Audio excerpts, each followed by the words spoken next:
Alhamdulillahirabbil alamin. Wassalatu wassalamu ala asyrafil anbiya'i wal mursalin Sayyidina Muhammadin wa ala alihi wa sahbihi ajma'in. Rabbi shrah li sadri wa yassir li amri wahlul 'uqdatam min lisani yafqahu qawli. Amma ba'du.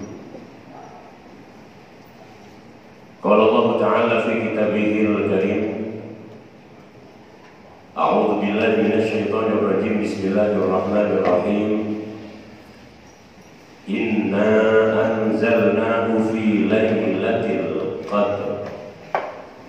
Wa ma adraka ma lailatul qadr. Lailatul qadri khairum min alfi syahr.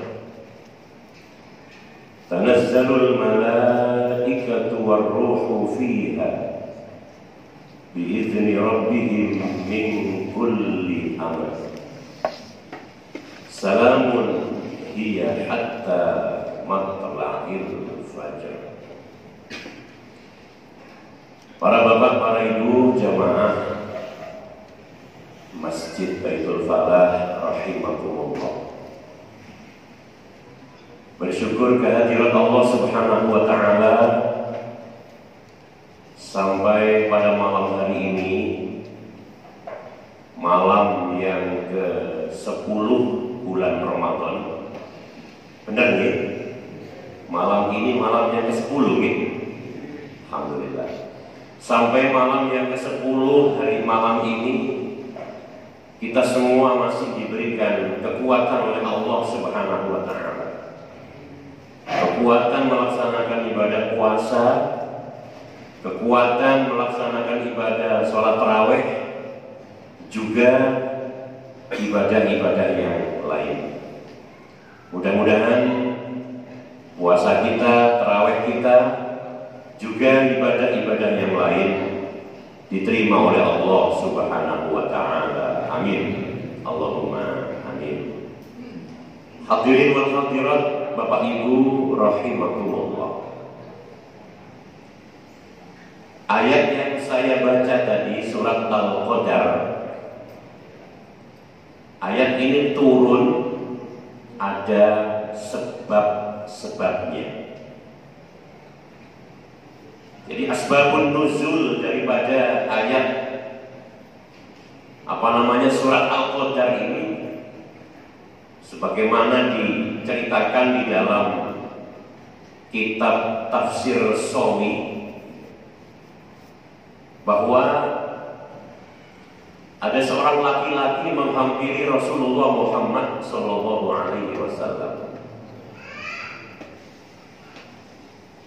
Para ulama mengatakan bahwasanya laki-laki yang menghampiri Kanjeng Nabi ini tidak lain adalah malaikat Jibril. Ya, rajulun, yang dimaksud rajul itu malaikat Jibril. Ketika di hadapan Rasul Muhammad SAW, dia bercerita bahwa pada zaman Nabi Musa SAW ada sekelompok manusia, umatnya Nabi Musa,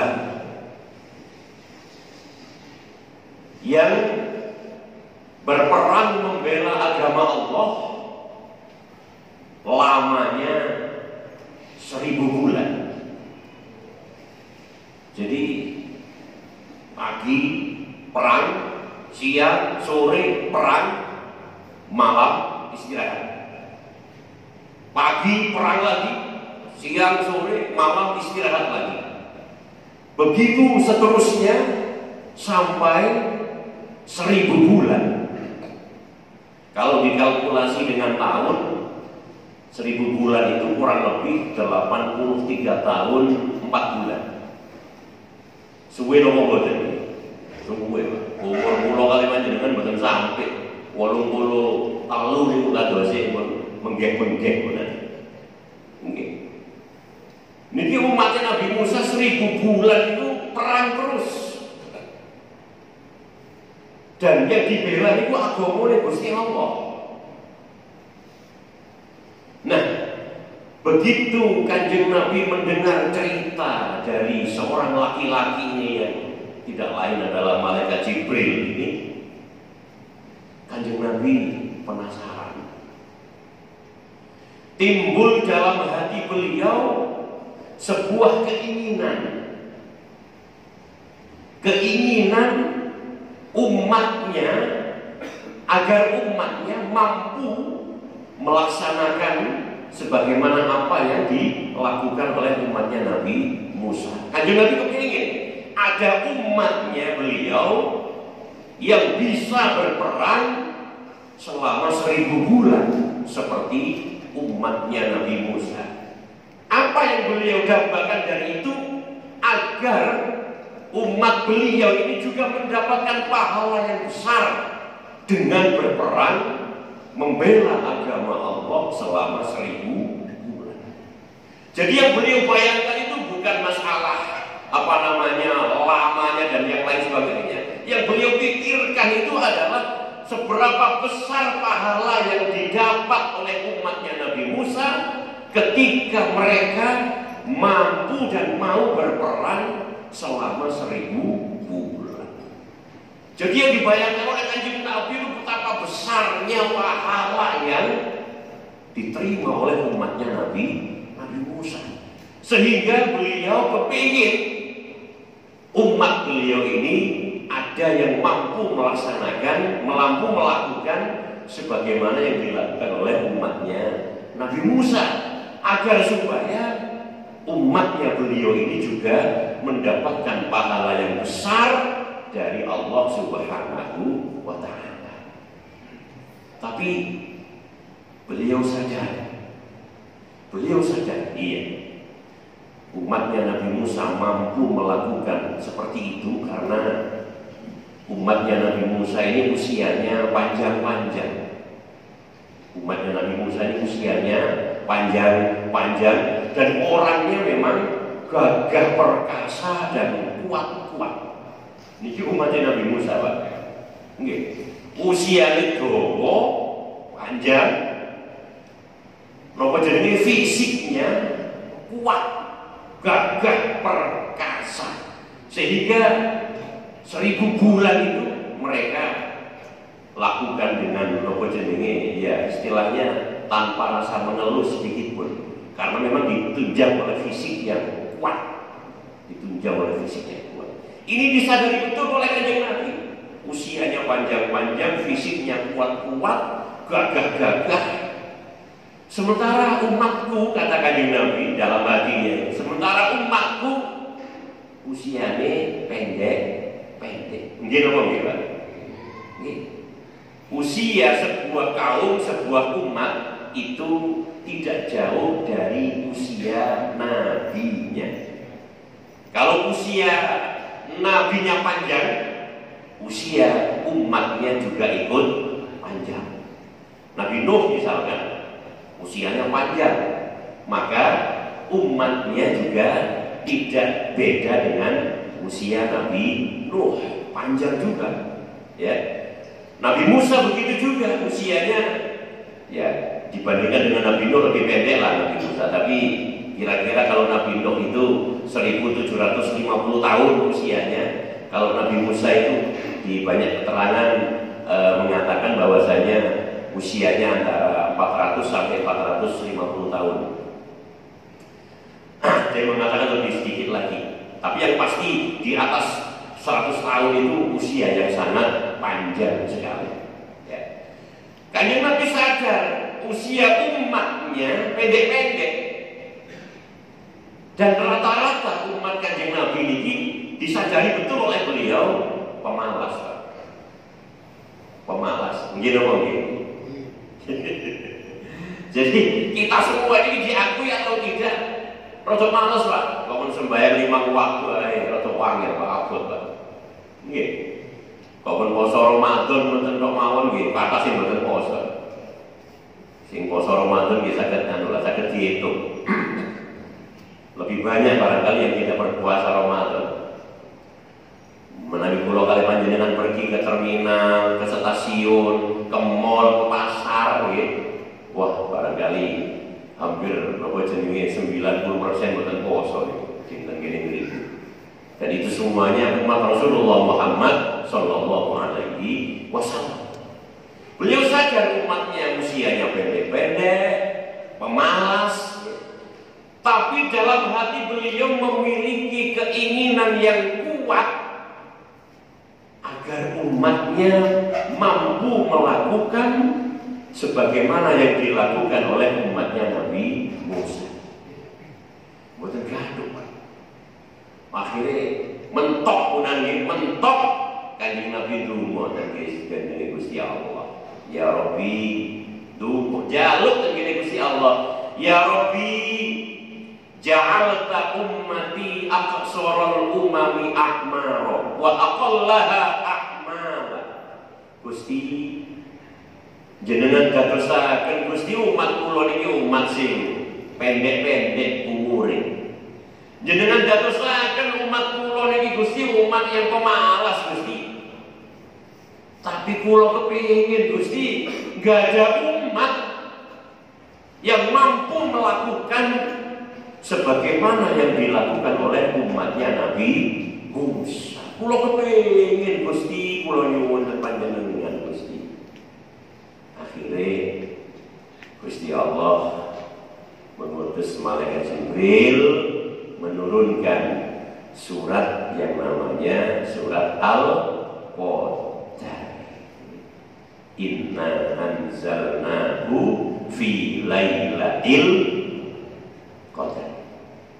Lailatul qadri khairum min alfi syahrin. Dalam surat itu ada ayat bahwasanya Lailatul Qadar itu lebih bagus daripada 1000 bulan.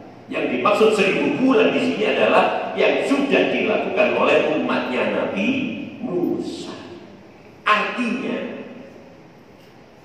ketika kita melakukan ibadah kepada Allah Subhanahu wa Ta'ala, apakah itu sholat isya, apakah itu sholat taraweh, apakah itu sholat hajat, sholat tahajud, apakah itu membaca Al-Quran, apakah kita mengeluarkan sedekah, ketika itu kita lakukan bertepatan dengan turunnya Lailatul Qadar, maka Allah memberikan pahala kepada kita sebagaimana pahalanya umatnya Nabi Musa berperang membela agama Allah selama 1000 bulan.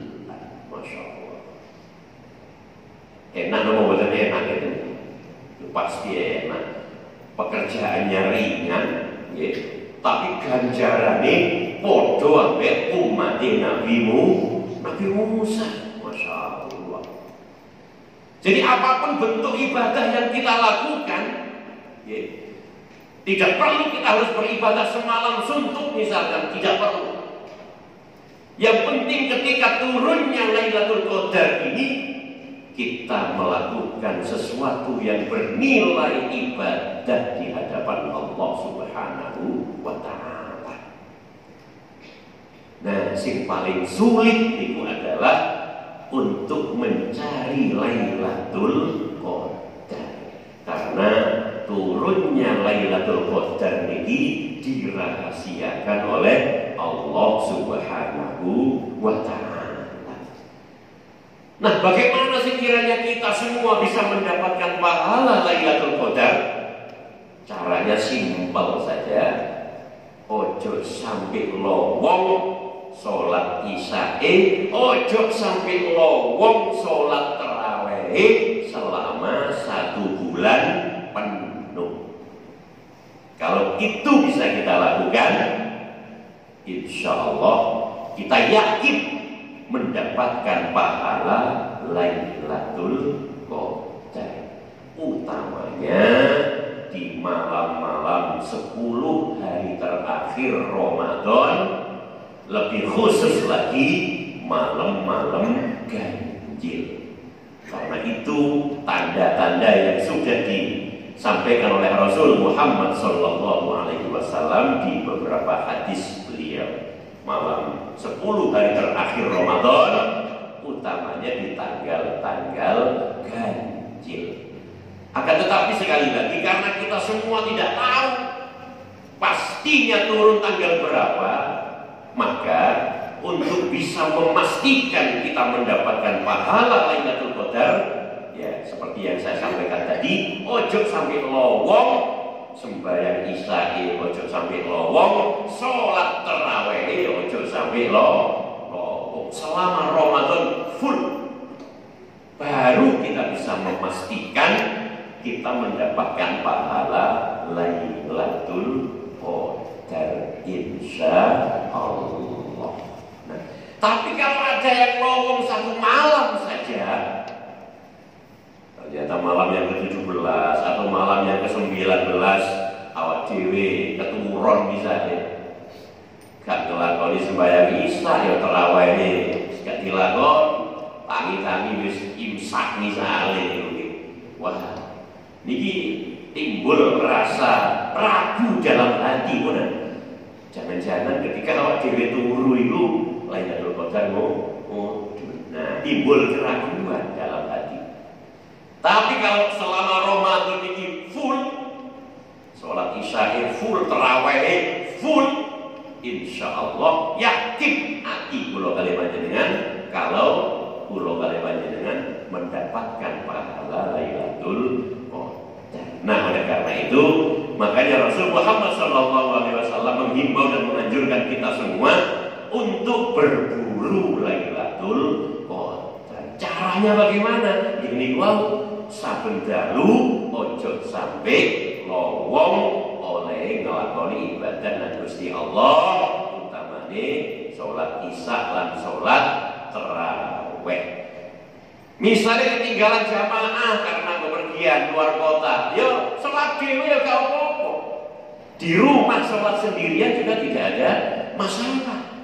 Yang penting kita melakukan ibadah kepada Allah Subhanahu wa Ta'ala. Sekiranya boten saged lowong ibadah kula kali panjenengan, itu bisa dipastikan yakin kalau kita mendapatkan pahala Lailatul Qadar. Seperti itu besarnya pahala Lailatul Qadar yang digambarkan oleh Rasulullah Muhammad sallallahu alaihi wasallam. Mudah-mudahan kita semua mampu mendapatkan pahala Lailatul Qadar. Amin. Allahumma amin. Demikian yang bisa kami sampaikan. Kurang lebihnya mohon maaf. Allahumma muwaffiq ila aqwamit thoriq. Wassalamualaikum warahmatullahi wabarakatuh.